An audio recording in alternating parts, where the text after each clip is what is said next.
You got a $200,000 salary, nice apartment, people want to be you. You made it. But wait, you're actually more miserable than ever before. That's a scenario that's all too common these days. And my goal is to make sure that doesn't happen to you.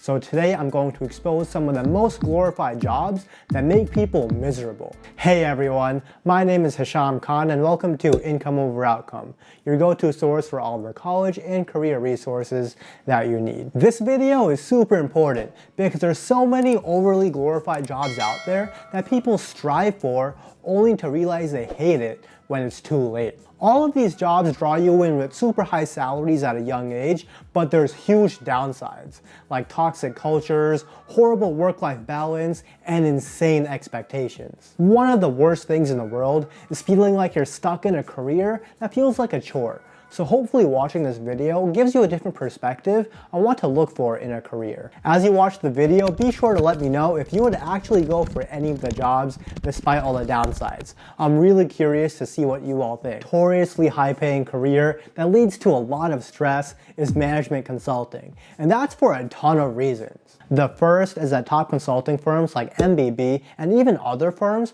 have super cutthroat cultures. They have an up or out structure, which basically means that if you don't get promoted in a certain amount of time, then you get fired. That puts an intense amount of weight on consultants to really impress their bosses and creates competition amongst people at the same level because they're working against each other for all of these promotions. Now, I'll be honest, it's not exactly the same at all consulting firms. Some have much better cultures than others, but generally, consultants have to work really hard. Just like sales, it's a very client-facing role, which means that if a client wants something done, you have to get it done ASAP and with super high quality. I've had times where client executives ask for things at the end of the day on a Friday. And while I definitely didn't want to work late on a Friday, I had no choice but to put in the hours and get the client what they wanted. When you mix the intense culture at most firms with a need to impress clients and get them whatever they want, that leads to overly worked consultants. A Harvard Business School study on working conditions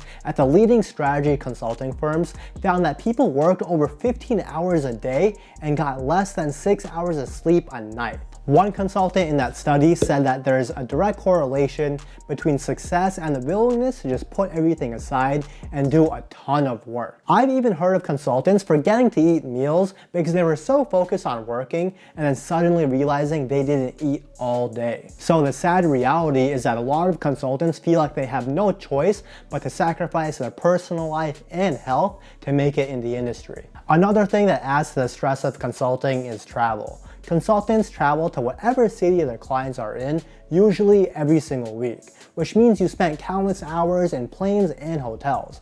When I used to travel, I spent more times traveling on the job than I did at home. Now for some people that sounds really cool and glamorous.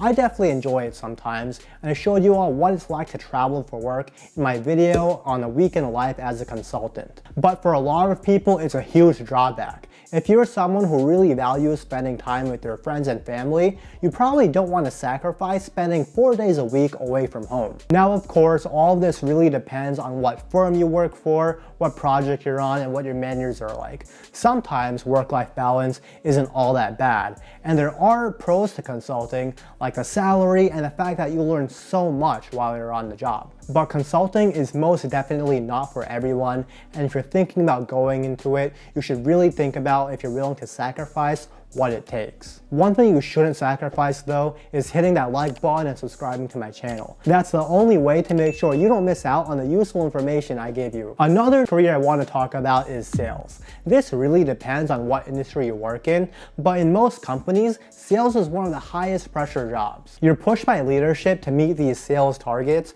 and usually your income is directly tied to how much you sell, which makes sales one of the higher risk careers out there. If you just have a bad month or the market is down and people aren't buying as much, you might have a hard time paying your bills. And with all of that pressure, people in sales really have to push themselves to work hard and capitalize on as much as they can while they have the opportunity. Sales can also be really frustrating because you have to put in 1000% all the time, but might not always get the results that you want. You can spend hours schmoozing a client to try and get a deal done, only for it to fall through because of something that's completely out of your control. The people who do best in sales always make themselves available and truly go above and beyond for their clients, which is hard to do. Take real estate for example. You might get asked to do a last-minute showing in the evening when you had dinner plans. If you choose to let the opportunity go and go to dinner instead, you might lose out on a huge commission, or even worse, your client might replace you with an agent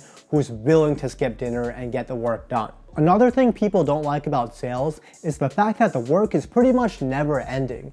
In most cases, clients expect you to be available all the time to answer their questions. It's not just a 9-to-5 job where you can forget about the work the second you get home or leave the office. You need to be willing to pick up the phone if a client calls you at 9 p.m. And at the same time, you have to be really self-motivated and have thick skin, because for every single deal you do get done, there's probably dozens of other deals you work just as hard on that fell through. So that's all to say that sales is super challenging, but honestly, it's not the most stressful job on this list. You tend to get out as much as you put in, and if you're someone who really loves selling and is willing to absolutely grind and put in 12 hours a day, you'll probably thrive in any sales industry. But if you want a job that's low pressure and you can totally forget about as soon as you get home, then sales is most definitely not it. Next is investment banking, which is one of the highest paying jobs out of undergrad, as I spoke about in this video over here. But investment banking is also one of the highest burnout jobs with almost no work-life balance. Goldman Sachs, for example, is one of the largest and most sought after investment banks to work for. And not too long ago, a survey on their analysts went viral because it revealed all the abusive behavior and pressure that Goldman Sachs employees have to deal with. The study exposed that analysts are verbally abused by their bosses, forced to work upwards of 95 hours a week, and usually didn't sleep for more than 5 hours a day. Now, in response to all this, Goldman Sachs and other big banks did what they know best: throw money at the problem. They gave their staff huge pay bumps. I think the base salary for an analyst coming right out of undergrad is at $110,000 right now, which might sound super tempting, but you should really weigh the pros and cons. Keep in mind that if you're getting paid that much in investment banking, you're probably living in a very high cost of living city like New York, where rent, food, and even taxes are super expensive. So that 6-figure salary might not take you as far as you thought. Plus, I don't think it's sustainable at all to work around 100 hours a week and let go of your health, which is why so many people who go into investment banking end up leaving as soon as they can. Let me read a quote from an investment banking manager that describes perfectly what it's like to work in the industry. He said, "Juniors are crushed by work out of their control, and seniors are whipsawed by clients and unreasonable demands. Juniors have no responsibility over revenues, whereas MDs do, and that's huge constant pressure. MDs have lost more money and somewhat more work-life control, but much higher burnout rates and obligations occur. Juniors are rarely fired, MDs are fired all the time." Which goes to show just how stressful investment banking is, and it remains stressful for your entire career. A lot of people think that if they grind it out for the first few years and get promoted to MD, then it'll be smooth sailing from there on in. But clearly, you just take on more responsibilities and it gets way more stressful. And if you slip up just a few times, you risk getting fired. I see investment banking like riding a roller coaster, which some of you might like. It gives you a huge sense of euphoria when you're crushing it, outperforming the market, and making 6-figure bonuses. But with that comes an insane amount of anxiety, sadness, and health problems as you stress over continuously trying to perform. And I don't think any of that is sustainable or worth it. But that's just my personal opinion. Another really stressful career is big law. I've heard countless stories of people who are super passionate about making a change in politics, so their goal in high school and college is to become a lawyer. They chase their dreams, work hard, and get into a top law school, and eventually get a job at a super big, prestigious law firm. But once they get there, they quickly realize the job isn't as glamorous as they had imagined. Similar to investment banking, there's been a ton of stories of big law associates absolutely hating their jobs and quitting. A huge reason for this, again, is because law is a client-facing role. In big law especially, you have to go above and beyond to impress your clients and keep their business. You're always at the client's mercy. You might get an urgent request at 10 p.m. to make edits on a contract because the client is trying to close a deal first thing in the morning. A lot of the work in law is also tedious and boring. It's nowhere near as glamorized as they make it seem on TV and movies. People picture strutting to court wearing really expensive suits and having the opportunity to say, "Your Honor, I object," all the time.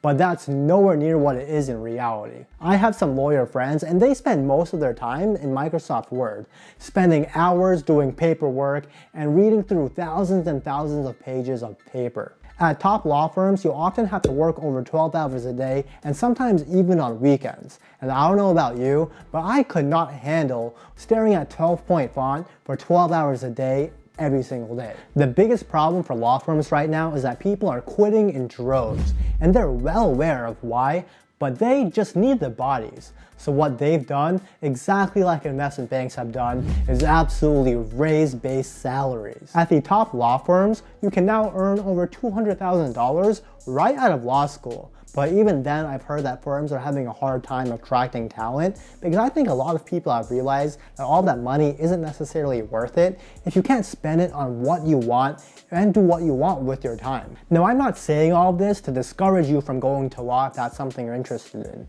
I simply want to point out the facts so that you can go ahead and make the best decision for yourself based on what the reality is. A lot of people go in blind and don't realize they dislike law until after law school. But at that point, it's really difficult to pivot because you probably racked up hundreds of thousands of dollars in debt and really need that big law salary to help you get out of it. I know people who have forced themselves to go into big law even though they know they wouldn't like it, just for the high salaries so they could pay off their debt.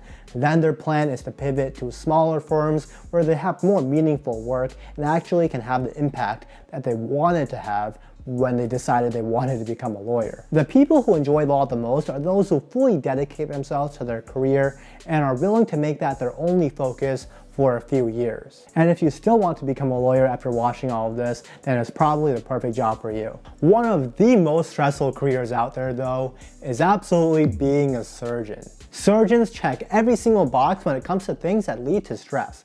Not only is it extremely difficult, it involves a ton of hours, but it's also one of the highest pressure careers out there. After all, one wrong move, an accidental flick of the wrist, and you might kill somebody. And to add on top of that burden, surgeons are the most likely medical specialty to be sued. A survey found that over 85% of all surgeons had been sued in the past. So they constantly have to be on their A game, which is difficult because they work anywhere from 50 to 60 hours a week and probably don't get as much rest as they should. That doesn't even include the time they spend on call. If you're on call, you can get a call at like 3 a.m. while you're sound asleep and have to rush to the hospital for an emergency surgery. I talked about this in my video on why becoming a doctor is not worth it, but one driving factor for a lot of people is all the money that doctors make. And surgeons are one of the highest paying, averaging over $400,000 a year. But with all the time, effort, stress, and burden that comes with a job, you might want to think twice. I know a few people who became doctors and are absolutely miserable because it turns out the money isn't worth all the stuff you go through. If you're not super passionate about medicine and willing to dedicate your life to your career, then you should not become a surgeon or any other doctor. That's all I have for you in this video. Let me know in the comments if you would be willing to do any of these jobs or if you don't think any of them are worth it. Don't forget to hit that like button and subscribe, and check out incomeoveroutcome.com for a bunch of college and career resources. I'll see you next time, but until then, peace.